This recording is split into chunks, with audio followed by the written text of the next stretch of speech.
네, 지금 정의당이 이번에 캐스팅 보트 역할을 제대로 하는 것 같습니다. 네. 지난 한 2년 전이죠. 2년 전에 그 연동형 비례제 선거법 통과시킬 때 서로 민주당과 딜했다가 뒤통수 맞았지 않습니까? 뒤통수 제대로 맞았죠. 제대로 맞았죠. 거기에 대한 이번에 확실한 내 입장 확실히 밝혀가지고 어떻게 생각하면은 뭐 보복을 한다고 할까? 확실한 입장을 밝히는 것 같습니다. 캐스팅 보트 역할을 제대로 하는 것 같은데 두 가지 같아요. 적어도 이번에 민주당이 이중대 역할은 안 하겠다. 지난번에 했다가 혼쭐 났다. 그리고 뭐 지도부도 바뀌고 정의당의 저 당원들로부터 얼마나 욕을 먹었습니까? 그런 게 있고 두 번째는 이렇게 정쟁으로 그러니까 민주당과 국민의힘이 이렇게 정쟁으로 가는데 잘못 끼어들지 않겠다. 이재명 방탄이죠. 이재명 방탄에 우리가 거기 같이 놀아나지 않겠다. 이 입장이 분명한 것 같습니다. 그런데 다 아시겠지만 이렇게 쌍끌이 특검을 주장을 하는 것이 근본적인 목적은 결국은 이재명 방탄이거든요. 이재명 지금 곧 이재명에 대해서 구속영장을 청구할 텐데 여기에 대해서 지금 뭐 이전에 벌써 두 차례 연습을 또 하기는 했지만 부결 연습을 또 국회에서 한번 하기는 했지만 확실히 하겠다라는 차원에서 지금 두 개 특검으로 지금 대항을 하는 것 같습니다. 여기에 민주당이 이번에 정의당이 확실히 함께하지 않겠다는 입장을 좀 밝힌 것 같고요. 좀 전에 체포 동의안 불체포 특권 저희 국회의원에게 이런 면책 특권이나 불체포 특권을 헌법에서 보장해 주는 것은 이렇게 이재명 같이 파렴치한 범죄 혐의를 가진 사람에게 특권을 주려고 있는 것이 아니에요. 그걸 아셔야 됩니다. 대표란 얘기를 안 하시네요. 네? 이재명 대표 같이라고 안 하시네요. 이재명 대표님까지 붙여드리면 그렇고 이재명 대표와 같은 지금 이런 여러 가지 혐의가 있으신 분들을 위한 것들이 아니고 아까 우리 이소영 의원님 말씀하신 대로 정말 탄압을 헌법에 반하는 그런 탄압을 받는다든지 그런 검찰 권력이나 이런 권력으로부터 국민을 대표해서 말하는 국회의원의 입을 봉쇄하지 않겠다. 그래서 또 인신구속까지 하지 않겠다라는 취지에서 만들어진 그런 헌법상의 특권이지 그러니까 이재명 지금 대표같이 이런 혐의를 수사하지 못하게 하고 조사하지 못하게 하는 그게 위해서 존재하는 것이 아니다라는 말씀을 다시 한번 드립니다. 네. 제가 한 말씀 드려야 되겠는데요. 네. 김정재 의원님 방금 말씀하신 표현은 지나치시고 저는 잘못된 말씀이라고 생각을 합니다. 어떻게 아직 기소조차 되지 않은 피의자 어떤 정치인의 혐의에 대해서 그걸 파렴치한 사람이라고 표현을 하실 수 있는지 좀 의구심이 들고요. 지금 국민 여론을 보면 이렇게 말씀들 하고 계십니다. 작년에 대선이 있었고요. 한쪽은 이겼고 한쪽은 졌습니다. 진 쪽은 200대의 곤장을 맞고 있고요. 이긴 쪽은 한 대도 맞고 있지 않습니다. 그게 불공정하다라고 하는 게 국민들께서 지금 보고 있는 시각이고요. 그렇기 때문에 말씀하신 불체포 특권의 취지, 그러니까 이 힘이 약한 권력을 놓친 야당 그리고 야당 정치인에 대한 어떤 권력의 보복이라거나 탄압을 막기 위한 것이 불체포 특권이라고 한다면은 저는 이번 이재명 대표 사안에 대해서도 충분히 그것이 타당한지를 우리가 얘기할 수 있다고 생각합니다.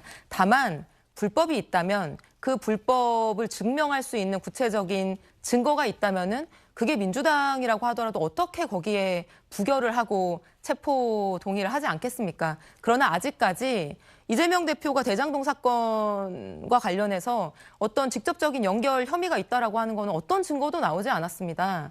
여기에서 초과 이익을 덜 환수해서 성남시가 이익을 덜 봤다. 이것만으로 자치단체장을 처벌할 수 있나요? 저는 그렇게 생각하지 않고요.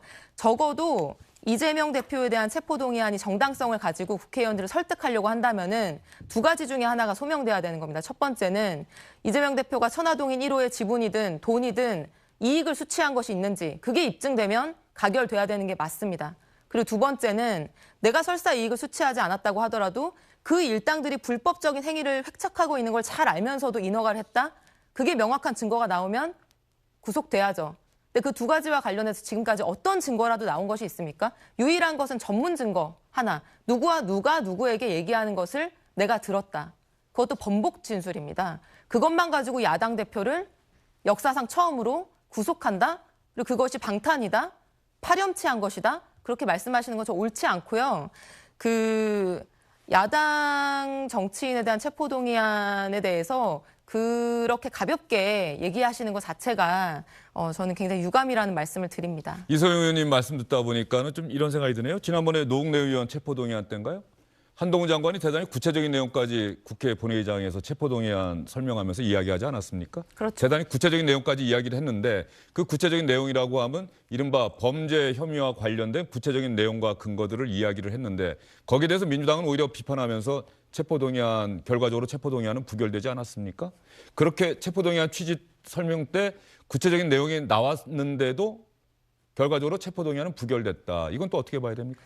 그 노웅래 의원 체포동의안 때는요. 저는 한동훈 장관 제안 설명을 정말 이례적이라고 잘못됐다고 느꼈는데 그 이유는 뭐냐면은 이게 기본적으로 체포영장, 구속영장이라는 제도 자체가 있는 것이 피의자와 피고인의 방어권을 보장하기 위한 거 아닙니까?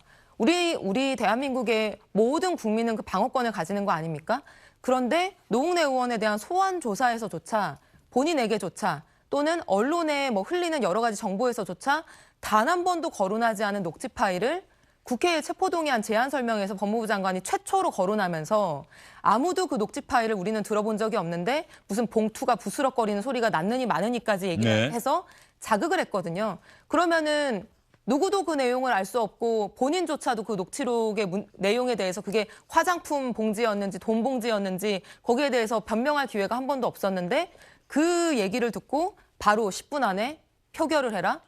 이거 자체가 굉장히 부당하고 아주 의도적인 도발이었다고 저는 생각을 하고요. 오히려 그런 법무부 장관의 편파적이고 부당한 태도 자체가 검찰의 구속영장 청구가 부당할 수도 있겠구나라는 의구심을 국회의원들에게 자아냈다고 생각을 합니다. 예. 그렇기 때문에 그 이재명 대표와 관련해서 당장 지금이라도 검찰이 가지고 있는 확증, 어떤 증거가 있다고 하면은 저는 국민들과 뭐 정치인들에게 내어놓고 체포동의안 가결해달라고 설득을 해야 되는데 전혀 그런 것을 하지 않고 뭐 증거가 있다고 하더라도 전혀 보여주지 않고 움켜쥐고 있는 상황에서 그냥 뭐 너네 방탄이니까 이거 가결해라. 가결 안 하면은 나쁜 사람들이다. 이렇게 얘기할 수 있는 건가요? 예.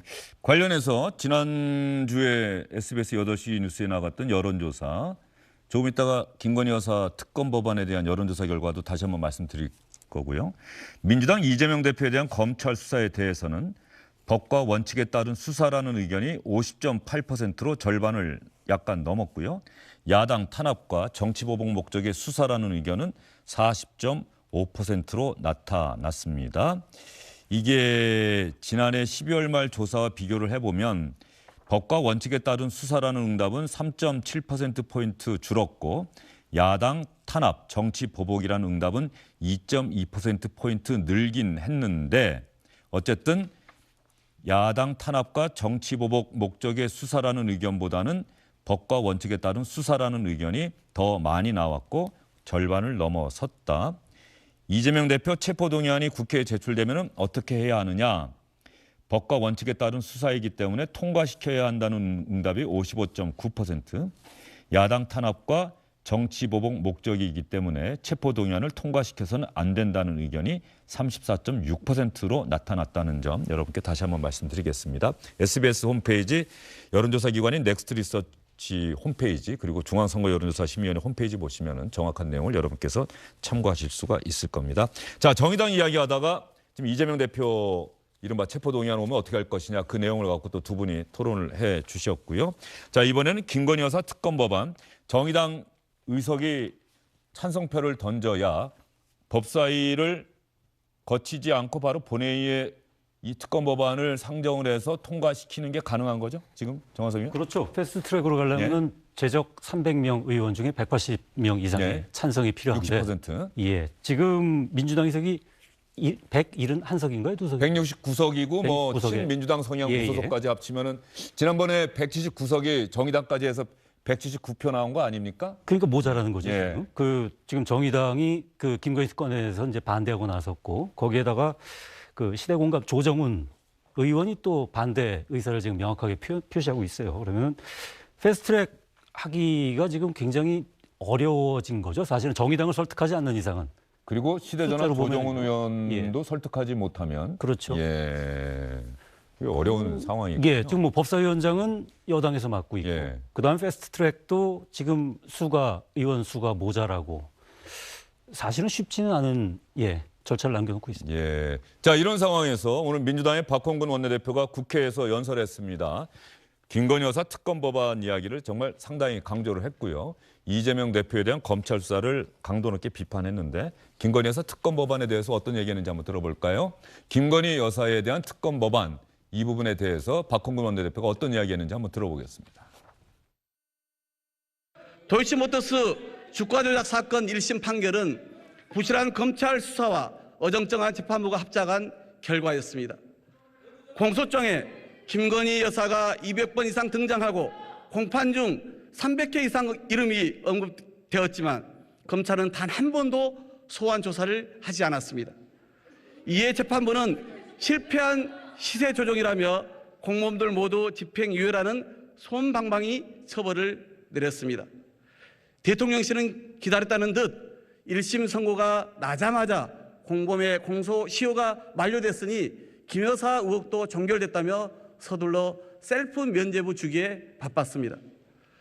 검찰과 재판부, 대통령실이 삼위일체 가려 김건희 고하기에 나섰습니다. 대체 누가 대통령입니까? 불소추 특권이 김건희 여사에게도 적용됩니까? 김건희 여사는 죄가 있어도 신성불가침인 것입니까? 재판부가 공소시효를 인정한 2010년 10월 21일 이후에도 김건희 여사 주가 조작 개입 의혹은 차고 넘칩니다. 단순한 전주가 아니라 통정매매 등 주가 조작에 직접 나선 정황이 드러났습니다. 이제라도 성역 없는 수사로 무너진 사법정의를 바로 잡아야 합니다. 남은 길은 특검뿐입니다. 모든 국민은 법 앞에 평등하다는 헌법 11조 정신을 부정해온 윤석열 검찰은 더 이상 자격이 없습니다. 국민들도 김건희 여사 특검 도입에 압도적으로 찬성하고 있습니다. 민주당은 국민의 뜻에 따라 김건희 여사의 주가 조작 의혹에 관한 국민 특검을 반드시 관철하겠습니다. 자, 김건희 여사 특검 법안 어떻습니까? 여당 입장에서도 이 김건희 여사 주가 조작 의혹에 대한 야당의 공세, 또 검찰 수사 결과가 왜 빨리 안 나와서 연관이 없으면 없다고 검찰은 왜 발표를 안 하는 것인지, 검찰이 결론을 내리지 않고 있는 상황에서 관련자들에 대한 재판 결과가 나오고 대통령실에서는 자, 김건희 여사가 무관하다는 게 입증됐다라고 주장을 하는 반면에 민주당에서는 오히려 정반대로 이번 판결문을 보니까 분명히 주가 조작 의혹 처벌된 시기가 있었고 그때 김건희 여사가 관련됐다는 의혹은 공판 과정에서 이미 나왔다. 이 정반대 얘기가 나오니까 국민들은 이게 판단하기가 참 쉽지가 않아요. 그러니까 어찌되었든 간에 김건희 지금 여사 주가 조작 사건은 문재인 정부 때 정말 할 만큼 했습니다. 그러니까 수십 명의 검사들이 들러붙어서 몇 년간 먼지털이를 하듯이 거의 수사를 했었고, 또 그 당시 아시겠지만 추미애 법무부 장관이 검찰총장 직무 정지까지 시켜가면서 정말 그야말로 문재인 정부의 검사들이 한 겁니다. 그래서 기소를 못한 거예요. 그래서 기소를 못한 걸 가지고 지금 이렇게 들고 나와서 계속해서 김건희 여사 주가 조작 이 특검 하는 것은 저희는 지금 이 현재 가장 지금 우리 좀 대한민국 국회 정치권을 뜨겁게 달구고 있는 것은 지금 이재명 저 대표의 지금 문제 아닙니까? 그래서 이것을 결국 방탄하기 위한 거라고 볼 수밖에 없고, 그다음에 지금 제가 좀 전에 그 곽상도 그 50억 클럽 그 문제도 사실은 이게 기소를 한 게 문재인 정부 검사들입니다. 문재인 정부 검사 때 기소를 대선 전에 바로 직전에 했지 않습니까? 그러고는 재판부에서는 지금 김명수 사법부가 이끄는 데입니다. 그것도 물론 문재인 대통령이 임명한 사람이죠. 근데 거기서 지금 검사들이 제대로 수사를 안 해서 이렇게 됐는지 그건 잘 모르겠습니다. 그러니까 여하튼 뭐 안에 법리 같은 거는 나중에 또 논쟁이 또 붙겠지만 이게 다 문재인 정부 검사가 한 일이에요. 그런데 지금 와서 이게 기소가 안 됐다고 특검을 하자느니 마느니 여기에 대해서 국민들이 그 진위를 제대로 볼 리가 없죠. 그래서 저희가 결국은 이재명 방탄을 위한 게 아닌가, 정쟁으로 가는 게 아닌가라고 보는 겁니다. 그러면 여당에서는 김건희 여사 관련 의혹에 대한 특검 법안은 반대하는 것이고. 반대하는 거고 네. 만약에 이것이 타당성을 가진다 그러면은 정의당이 당연히 함께 하겠죠. 근데 정의당마저도 저렇게 외면하는 것은 이것은 그야말로 그 이재명 방탄이라는 국민들 우려를 정의당도 민감하게 받아들이는 거죠. 그런데 정의당이 만약에 찬성으로 돌아선다면 그때는 김정재 의원님 또 어떻게 얘기하시겠습니까? 저희는 똑같은 주장입니다. 예. 그러니까 정의당이 어떤 뭐 또 정치적 이해관계가 있어서 자기의 주장을 뭐 바꾸는지는 모르겠습니다만 또 지난번에 그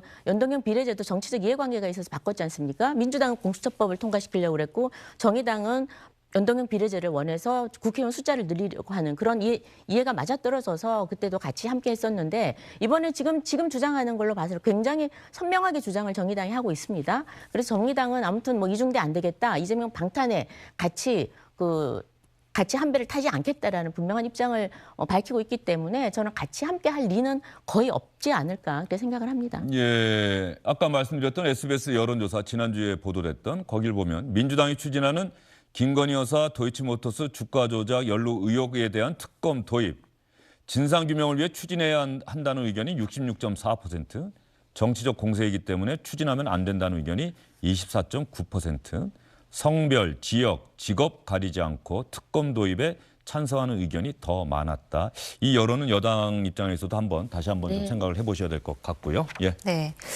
저는 그 국민의힘에서 자꾸 문재인 정부의 검사가 어쨌다, 문재인 정부 검찰이 어쨌다 이런 말씀 안 하시는 게 나을 것 같아요. 그러니까 문재인 정부 때의 검찰이라고 하는 것이 그와 동시에 윤석열 검찰총장과 한동훈 검사장과 수십 년 한 몸이었던 바로 그 검찰이었고요.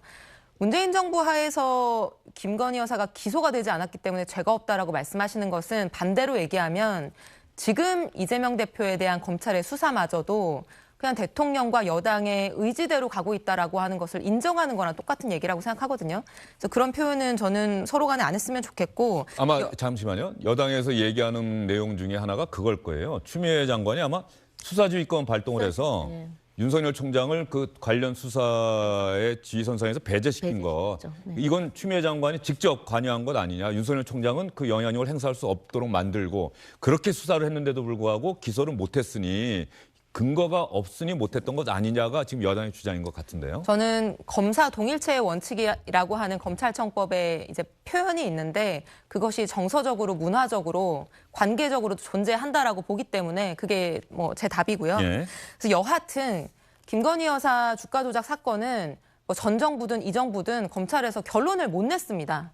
그 금요일에 선고난 그 뭐 공범이랄까 그분들에 대한 기소가 이루어질 때 사실은 무혐의면은 무혐의 판정을 했었어야 됐고요. 결정을 했었어야 됐고 무혐의가 아니라면 기소를 했었어야 되는데 지금까지 아무런 결정을 못하고 지금 왔어요. 근데 금요일에 이제 공범들에 대한 판결이 나왔습니다. 그럼 검찰의 입장에서는 지금 이쪽이든 저쪽이든 결론을 내릴 수밖에 없는 상황이죠. 그런데 지금 만에 하나 김건희 여사가 정말로 주가 조작에 관여하지 않아서 무혐의 결정이 난다고 하더라도 우리가 그 결론을 공정하다고 믿을 수 있나요?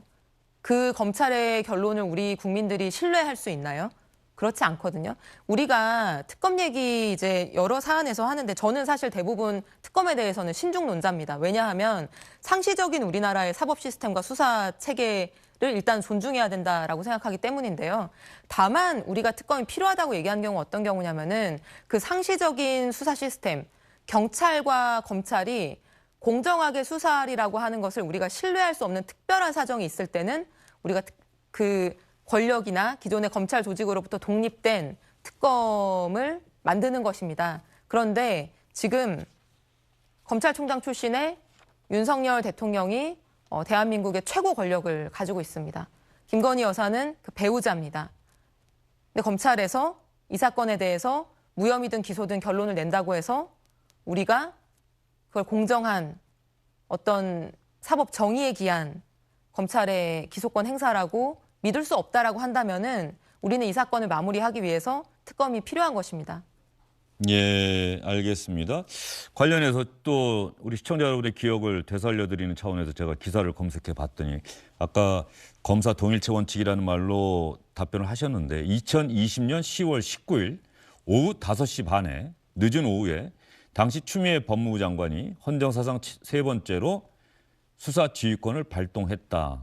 수사 지휘권 발동의 대상은 윤 총장의 당시 윤석열 검찰총장의 수사 지휘권을 박탈한다는 내용이고 그 구체적인 수사 지휘권을 박탈하는 구체적인 사건에는 라임 자산운용 사건 관련 검사와 정치인들의 비위 사건 그리고 은폐 의혹, 코바나 관련 협찬금 명목의 금품수수 사건, 도이치모터스 관련 주가 조작 의혹 사건, 요양병원 운영 관련 불법 의료기관 개설, 이건 아마 윤석열 당시 검찰총장의 장모와 관련된 의혹인 것 같고요. 이렇게 여러 가지 사건에 대해서 추미애 법무부 장관이 윤석열 검찰총장의 수사 지휘권을 박탈하는 그런 명령을 내렸다. 2020년 10월 19일이면은 대선으로부터도 한참 전이죠. 네. 1년 한 반 전인 거죠. 그러니까 1년 반이라는 시간 동안 문재인 정부에서 이미 충분히 수사를 했다. 그런데도 기소를 못한 것이다. 아마 아까 그 주장하신 겁니까? 네.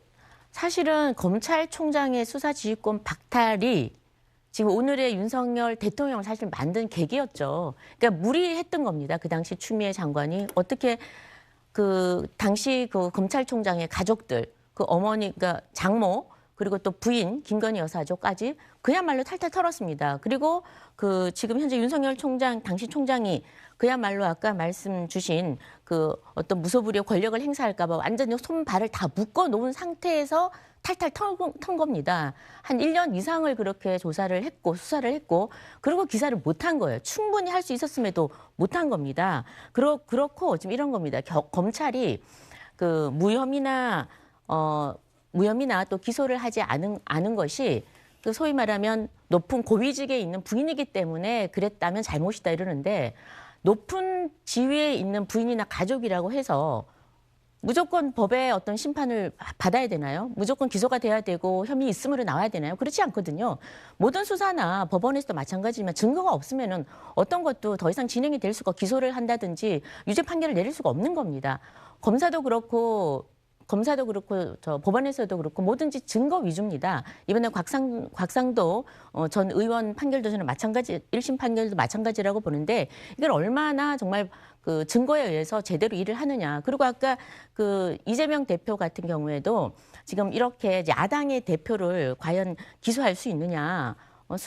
이 검찰권의 남용이 아니냐 그러는데 그 야당의 대표를요 기소를 예를 들어서 불러드릴 때는 검찰로 불러드릴 때는 이전에 수사가 거의 다 된 상태에서 마무리된 상태에서 확실한 증거 없이는 못 불러드립니다. 만약에 잘못 불러드렸다가는 그대로 역풍을 맞게 되고 검찰의 위신이 다 땅에 떨어지기 때문에 함부로 할 수 없는 행동입니다. 저는 굉장히 신중을 기할 거라고 보고 마찬가지로 김건희 그 여사 주가 조작에 대해서는 계속해서 이거 가지고 계속해서 문제가 있는 식으로 또 김건희 여사에 대해서는 일거수일투족을 정말 그야말로 숨쉬는 것 빼고는 모두 다 문제를 제기하는 민주당 아니겠습니까? 그래서 저는 이렇게 너무 지나치게 과유불급이다. 너무 지나치게 나가면은 네. 이것도 국민의 지금 당장은 계속해서 김건희 여사의 단점만 계속 들춰내려는데 혈안돼 있지만 이것도 언젠가는 저는 역풍으로 돌아오지 않을까 싶습니다. 예. 한 말씀만. 네. 김건희 여사 주가 조작 사건에 대해서 우리가 오랫동안 가지고 있었던 의구심은 이런 포인트인 거예요. 그 무슨 정권 하에서든지 간에 어느 정권 때 수사가 일어났던지 간에 그 수사한 검사들에게 김건희 여사는 소위 말해서 형수님인 거 아닙니까? 그렇기 때문에 그 당시에도 수사가 과연 엄정할 수 있었을까라고 하는 우리의 의구심이 있는 것이고 지금은 심지어 최고 권력자의 부인, 영부인이라는 존재가 됐기 때문에 지금은 거의 검찰의 엄정한 수사가 불가능한 거 아닌가라고 하는 의구심이 당연히 이어지고 있는 것이고요. 그 지금 김건희 여사 주가 조작 사건의 특검 진행 여부에 대해서 가장 중요한 쟁점, 우리가 답해야 되는 질문은 지금 당장 내일 우리나라 대한민국 검찰이 그 사건에 대해서 결론을 내렸을 때 그 결론이 공정할 거라고 우리 국민들이 신뢰할 수 있느냐 하는 거예요. 거기에 대해서 답이 X면 특검을 해야 되는 거고요. 신뢰할 수 있으면 특검이 필요 없는 것입니다. 근데 저는 뭐 여론조사뿐만 아니라 그냥 우리의 상식선에서 봤을 때 그 공정과 상식의 기준에 비춰봤을 때 그런 의구심이 우리 국민들에게 굉장히 크다고 생각합니다. 예, 알겠습니다. 오늘 어쨌든 정의당 이야기를 하다 보니까 정의당이 사실은 국민의힘이 마냥 좋아할 만한 상황은 아닌 것 같아요. 오늘 정의당 대변인이 조금 전에 논평을 내놨는데 일단 정하석 의원, 정의당이 이른바 모두 까기 전략, 우리는 더 이상 민주당이 이중대가 아니다. 이걸 좀 보여주는 것 같은데 김건희 여사 특검 법안에 대해서는 조건부라기보다는 시한부 반대 의사를 분명히 한 것 같아요. 일단은 소환 조사가 우선이다. 이재명 대표 체포동의안 가결이 우선이다. 그렇죠? 어떻게 보면은 그 아까 앵커가 언급하신 그 김건희 특검에 대한 여론조사 예. 이거하고도 좀 연관시켜서 생각을 해볼 수 있을 것 같은데요. 이 66.4%의 국민이 그러니까 김건희 뭐 주가 조작 의혹 예. 이런 부분에 대해서 뭐 수사가 필요하다라는 부분에 동의했다는 거 아닙니까? 이거는 결국은 진실을 국민은 원하고 있는 건데 사실은 이 진실에 대해서 그 이전 그러니까 문재인 대통령 시대에 있어서의 검찰 수사, 그 다음에 지금 윤석열 대통령 시대에 있어서의 검찰 수사 이런 부분에서 결국은 그 전에 검찰총장이든 지금 대통령이든 간에 그 특수 관계인의 수사에 있어서 미진한 부분이 있을 수 있다라는 부분은 아마 지금 민주당에서 계속 주장하는 것대로 국민한테 그런 부분들이 분명히 있을 거고요. 또 한 가지는 지금 아까 박홍근 원내대표 그 연설에서도 나왔지만 그 전주 그러니까 지금 도이치모터스 주가 조작 1심 선고 자체가 주가 조작이 없었다라는 판결이 아니라 주가 조작 시도의 혐의는 인정이 되나 실제적으로 시세 차익을 그렇게 많이 보지 못했기 때문에 형량을 줄여서 나온 거고 실패한 주가 조작이다. 그렇죠. 예. 예. 그다음에 그 전주도 단순히 돈을 댔기 때문에 이 전주는 무죄가 나온 건데 이거를 그대로 김건희 여사한테 적용할 수 있느냐 이런 부분에 대해서는 분명히 아직 의문이 남아 있는 건 사실입니다. 그래서 이런 부분을 검찰에서 그 정말 국민에게 이렇게 궁금증이 남지 않을 정도로 뭔가를 한다면 그 부분에 대해서는 뭐 더 이상 특검에 대한 얘기는 없겠죠. 지금 정의당이 요구하고 생각하는 부분은 바로 그런 부분이 아닐까. 국민이 원하는 진실에 대한 여론 그리고 그것이 어떤 방탄이나 정치적 이해관계에 따라서 왔다 갔다 하는 그런 어떤 거대 여야의 적대적 공생관계 속에서 이중대가 될 수는 없다라는 그런 어떤 현실 인식이 밑에 깔려 있지 않나 그렇게 생각이 듭니다. 자, 이 내용을 정리하면서 오늘 정의당에서 나온 이야기를 두 개를 이 두 분에게 한번 여쭙도록 할게요. 일단 민주당을 비판하는 내용입니다. 김건희 여사 특검 법안과 관련해서 오늘 정의당 회의에서 나온 이야기가 자기 편일 때는 방탄이고 다른 편일 때는 배우자의 결혼 이전 사건까지 탈탈 털어서 끝장을 보겠다는 태도를 민주당이 보이고 있다. 이 끔찍한 진영 논리에 대한 반성부터 민주당은 해야 한다. 그리고 그 반성을 실천하는 가장 간단한 방법은 이재명 대표 체포 동의안에 대해서 찬성 당론을 채택하는 것이다. 민주당은 이재명 대표 방탄 꼼수로 김건희 여사 특검을 주장하는 것은 아닌지 스스로 입증해야 한다. 못하겠다면 공정한 법 집행 운운할 자격이 없는 것이다. 자, 이소영 의원님 뭐라고 답변하시겠습니까? 저희가 지난 대선 때부터 이재명 대표 그 당시 후보였죠. 일관되게 주장했던 게 있습니다. 뭐 대장동 사건 의혹 다 좋다. 근데 지금 검찰의 공정한 수사는 우리가 믿을 수 없기 때문에 대장동 사건과 다른 의혹들을 같이 동시에 특검을 하자 이런 주장을 계속 해왔거든요. 지금도 대장동 특검, 김건희 특검 같이 하자고 하고 있는 상황인 거죠. 그래서 수사의 칼날을 피하고자 하는 주장은 아닌 것입니다. 다만 그 수사의 주체에 대한 공정성을 우리가 신뢰하기 어렵다라고 하는 것이고요. 그렇기 때문에 이재명은 수사를 피하려고 하면서 왜 김건희 수사는 하자고 하냐라고 하는 정의당의 주장은 실제 저희의 입장하고는 좀 맞지 않는 이해 포인트가 좀 잘못된 주장이다라고 저는 생각합니다. 네. 자, 이번에는 국민의힘을 향한 정의당의 논평이에요. 권오수 전 도이치모터스 회장 재판으로 김건희 여사 소환 수사를 피할 수 없는 근거는 더 명확하게 드러났다. 주가 조작 2차 시기에 김건희 여사도 연루되었다는 게 확인되었고 단순 돈 주인인지 아니면 작전에 가담한 건지 밝힐 필요도 있다. 제대로 밝혀지지 않았으니 수사를 촉구하는 건 당연한 일이다. 그런데 자꾸만 국민의힘은 말을 돌린다. 심지어 김건희 여사 수사에 대해 스토킹 그만하라고까지 했다. 또다시 선택적 정의가 빛을 발하고 있다. 왜 김건희 여사만 연관성 여부를 입증하는 소환 수사에서 빠져야 하느냐. 그것이야말로 대통령 부인은 법 위에 군림한다는 걸 보여주는 신호다. 혐의가 있으면 명명백백하게, 혐의가 없어도 명명백백하게 밝히면 될 일이다. 그러니까 저는 혐의가 있다면 검찰이 소환을 할 거라고 봅니다. 그런데 혐의가 없음에도 불구하고 대통령의 부인이라는 이유만으로 소환을 하는 것 또한 저는 정의에 맞지 않다고 봅니다. 예, 그래서 그 이전 검찰에서 제대로 수사를 했다면은 그것을 그대로 믿으면 될 것이고, 만약에 잘못됐다 그러면은 검찰이 소환을 하겠죠. 그래서 저는 이번에 검찰의 태도가 아니죠. 검찰이 어떻게 할지 한번 지켜볼 일입니다. 알겠습니다. 한동훈 장관의 국회 대정부 질문이나 법사위에서 관련 질문이 나오면 김정재 의원은 말씀하신 것처럼 이미 문재인 정부 당시의 검사들이 충분히 조사를 했는데 왜 그때 기소를 못했을까요? 어쨌든 지금 검찰이 법과 원칙에 따라 엄정하게 수사하고 있을 걸로 저는 생각합니다. 이 답변을 반복하고 있는데 결론은 안 났다는 거예요. 네. 결론을 검찰이 언제쯤 낼 것인지 그 결론에 대해서 일단 국민들에게 공개를 해야 그다음 정치권의 논쟁이 더 본격적으로 진행되는 건 아닌지 이런 생각도 좀 드는 그런 문제입니다. 이번에는 국민의힘 여당 대표 경선 관련 소식으로 좀 넘어가 보도록 하겠습니다. 여당 대표 경선 국면마다 여러 가지 쟁점들이 부상이 됐었죠. 유승민 전 의원 배제 규칙이다. 나경원 전 의원 결과적으로 불출마 선언했다. 여러 가지 쟁점들이 왔다 갔다 했는데 말이죠. 이번에는 유력 주자 중에 한 명으로 분류되는 김기현 의원이 지난주 후반부에 이야기한 탄핵 발언. 이 탄핵 발언이 논란이 되고 있습니다. 이때 아닌 탄핵 논란, 여당 대표 경선에 어떠한 변수로 부상하고 있는 건지 먼저 저희가 준비한 영상부터 보시죠. 국민의힘 모든 당원들이 원하는 영원한 보수.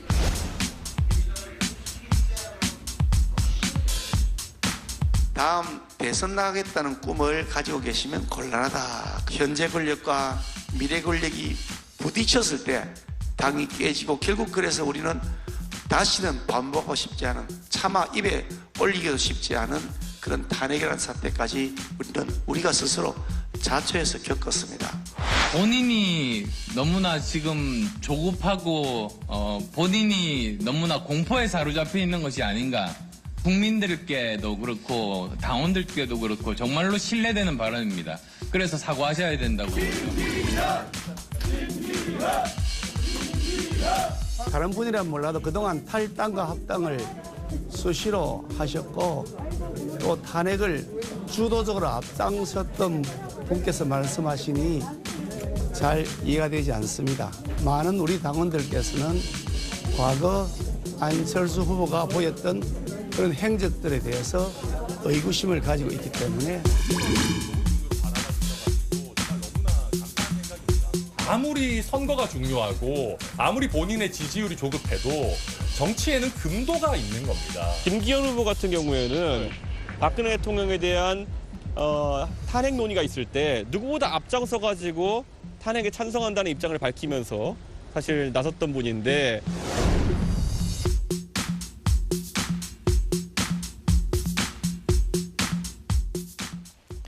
자, 정화성 의원, 김기현 의원의 이야기를 영상에서 그대로 들었는데요. 김기현 의원이 오늘 안철수 의원을 향해서 내 발언을 왜곡했다 이렇게 공격을 하던데 그 왜곡했다고 주장하는 근거가 뭡니까? 아마 김기현 의원은 그 2017년인가요? 16년인가요? 예. 김무성 대표와 박근혜 대통령 사이에 그 이 당정 간의 알력, 그러니까 그걸 아마 현재 권력과 미래 권력, 그 당시에는 김무성 의원이 분명한 대권 주자였으니까요. 2016년 총선 때 말이죠. 예. 그래서 옥새 파동, 이른바 옥새 파동이라는 것도 한번 겪었고, 옥새 들고 나르샤. 예. 또 한편으로는 진박 간별사다, 뭐다 이런 식의 어떤 당내 자본이 굉장히 강했던 시기였죠. 그게 결국은 이 이후에 탄핵 사태로까지 연결이 됐다.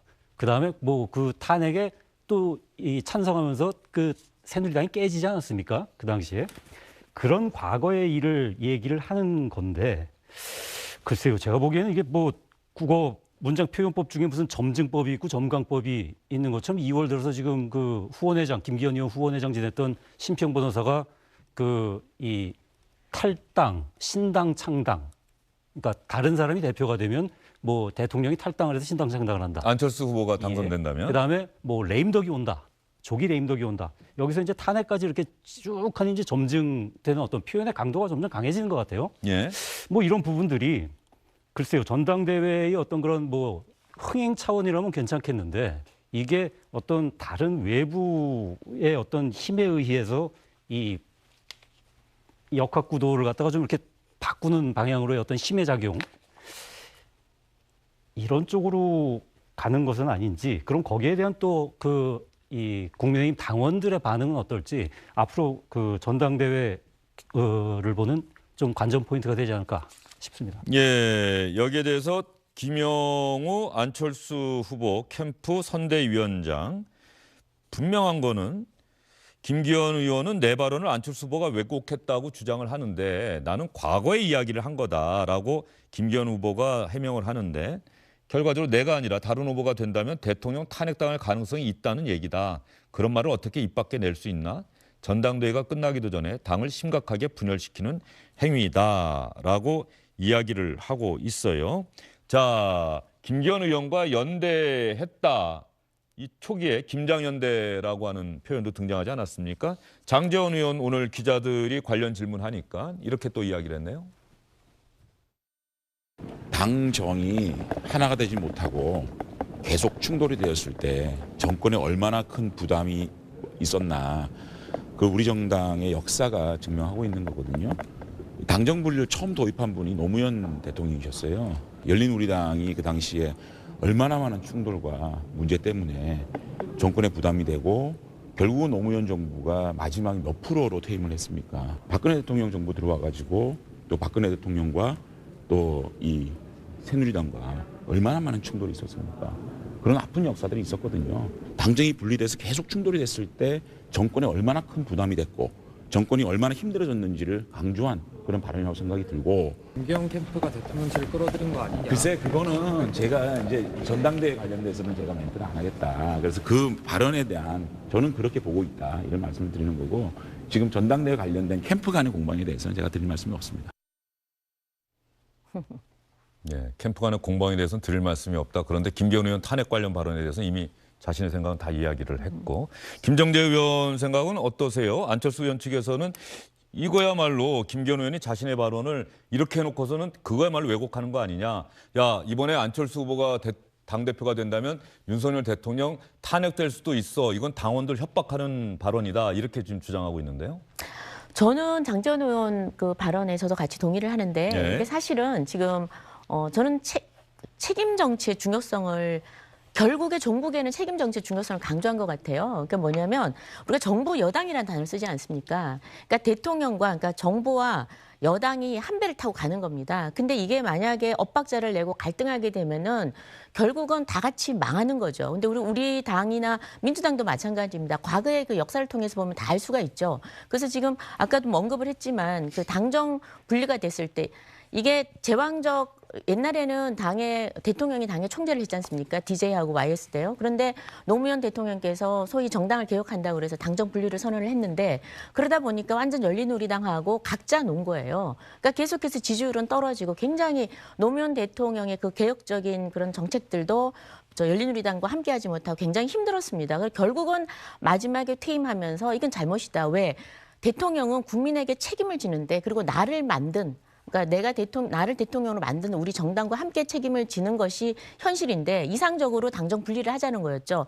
결국은 국민에게 책임 정치를 못했다는 겁니다. 그래서 이거는 내가 좀 잘못한 것 같다라고 후회를 했었는데 거기 비서실장이었던 문재인 대통령도 이 부분에 대해서는 당정 일치를 계속 주장을 했습니다. 해보니 틀렸더라 아니더라 이러는 거거든요. 저희 당도 마찬가지입니다. 아마 김기현 후보가 그 얘기를 하신 것 같은데 그러니까 현재 권력과 미래 권력, 예를 들면은 뭐 MB 대통령과 박근혜 대통령이 당대표가 되니까 그때부터 친이 친박이 싸운 겁니다. 당이 갈 때까지 가는 거죠. 계속해서 그 불협화음이 나고 근데 그것이 결국은 박근혜 대통령이 되었을 때 결국은 친이들이 당을 나가고 하는 등등으로 해서 적폐로 몰리고 이랬을 때 당이 대통령과 함께 일사불란하게 대응한 게 하나도 없는 겁니다. 그래서 결국은 국민들에게는 어떤 책임도 지지도 않고 소위 당이 이렇게 붕괴하는 그런 상황으로 간 거에 대한 그 모든 것을 이렇게 한 단어에 담다 보니까 그런 단어를 쓰신 것 같고요.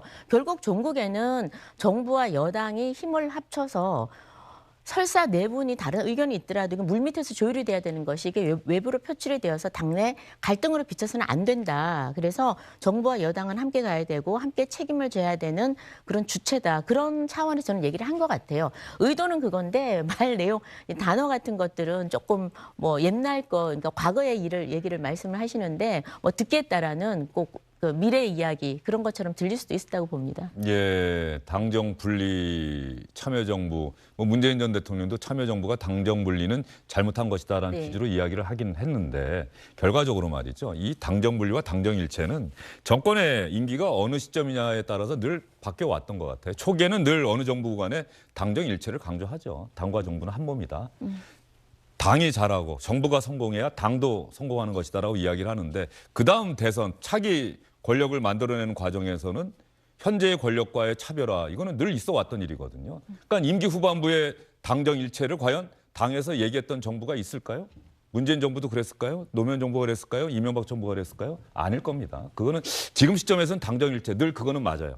그런데 임기 후반부로 되면은 과연 당정 일체라는 말이 또 나올까요? 다음 국민의힘 전당대회 때는 과연 어떤 단어가 또 가장 그 핵심 쟁점이 되는 단어일까 한번 또 생각을 해봐야 되는데 지금 국면에서는 어쨌든 당정 일체를 강조하기 위해서 김기현 의원이 그런 이야기를 한 것이고 탄핵 이야기를 나왔는데 안철수 후보나 천하람 후보는 거기에 대해서 반발하는 것이다라는 이야기를 했고요. 근데 저는 김기현, 장제원 두 분이 하시는 설명 내지는 해명이 좀 의미 없는 얘기예요. 그냥 말장난 같은 얘기인 건데 이런 거잖아요.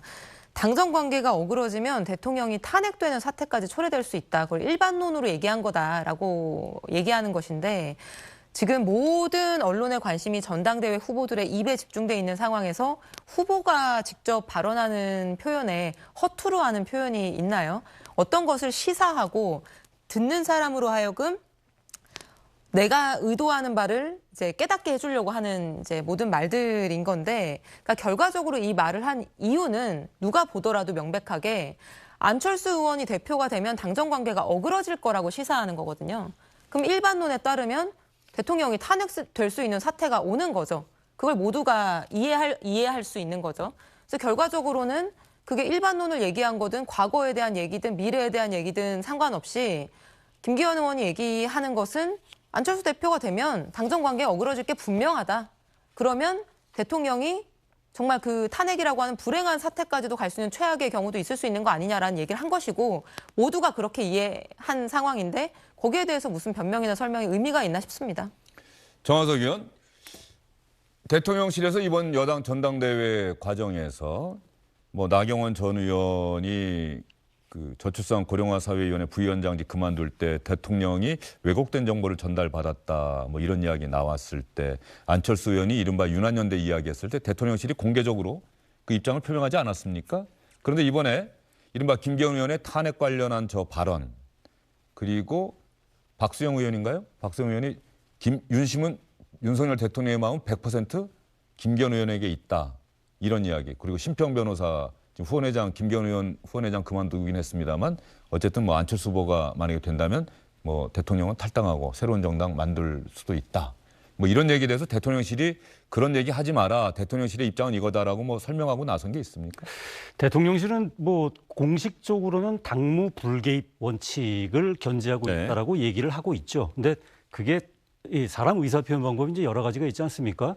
뭐 찬성한다, 반대한다, 아무 말도 하지 않는다 이렇게 세 가지 범주로만 논다면 결국은 계속 아무 말도 하지 않는다와 반대한다 요 두 가지 부정한다로 바꿀까요? 그러면 그 계속 보면은 나경원 의원의 뭐 얘기든지 그다음에 그 안철수 의원의 뭐 윤한연대 뭐 이런 부분에 대해서 아주 즉각적이고 공식적인 그 이 그러니까 반대가 아니라 부정하는 네. 그 이 저 입장을 내놨죠.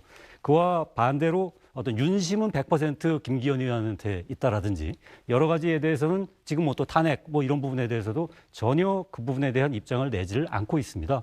뭐 이거 자체가 사실은 뭐 국민의힘 당원들도 마찬가지고 국민들도 마찬가지고요. 언론들도 다 그렇게 생각하고 있는 부분은 결국은 대통령실이 명시적으로 김기현 의원을 지지한다라는 얘기를 하지 않았을 뿐이지 실질적으로 윤심은 김기현 의원에게 있다라는 말에 대한 부정을 한 번도 하지 않은 것이죠. 네. 그걸로써 의사표명이 이미 되어 있다라는 생각이 듭니다. 예. 윤석열 대통령 임기 초반이라고 하는 점에서는 좀 호흡이 잘 맞는 사람이 대표가 됐으면 좋겠다. 그러나 당내는 또 개입하지 않는다. 그런데 어떻습니까? 김정재 의원도 뭐 그렇게 느끼십니까? 어떻습니까? 뭐 저런 부분까지 대통령실이 굳이 선을 안 그어도 된다고 생각하세요? 아니면은 어떻게 생각하십니까?